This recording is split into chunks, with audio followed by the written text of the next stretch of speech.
La santé mentale, c'est un parent pauvre de la médecine. C'est un problème criant qui nécessite une priorité au niveau des soins de santé primaires.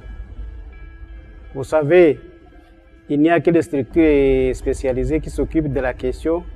Or, l'accessibilité géographique fait problème.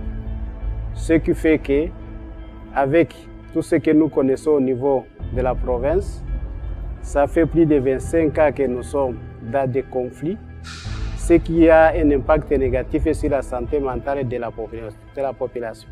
Le traumatisme, c'est lorsque la personne a fait face à une situation difficile, qu'on dit en d'autres termes, il a fait face au réel de la mort, et puis il va développer les conséquences par rapport à cela.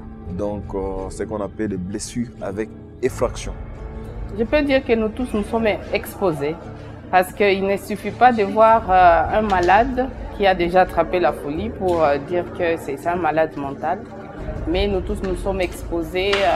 On nous a montré par exemple la guerre, les volcans et tout. Nous tous nous sommes déjà victimes de ces atrocités. Et je prends l'exemple du Nord Kivu. Vous savez que nous sommes d'abord dans l'état de siège. Si nous pouvons arriver à comprendre que notre milieu, c'est un milieu traumatogène, notre milieu a été transformé dans un milieu qui même génère les traumatismes, vu les problèmes que nous avons eu à traverser, et que ces problèmes ont transformé notre population, notre peuple, qui devient aujourd'hui un peuple vivant avec traumatisme, un peuple traumatisé, un peuple qui est en phase de dissociation et qui se justifie par la banalisation des choses. Je pense que cela devait servir comme le point de départ dans la prise en charge. Nous avons été préparés dans nos communautés comme si la vie était une ligne droite. Et alors que dans la définition au départ de l'OMS de la santé mentale, on parle de surmonter les difficultés normales de la vie. Tout en état de difficulté, mais on ajoute que c'est normal.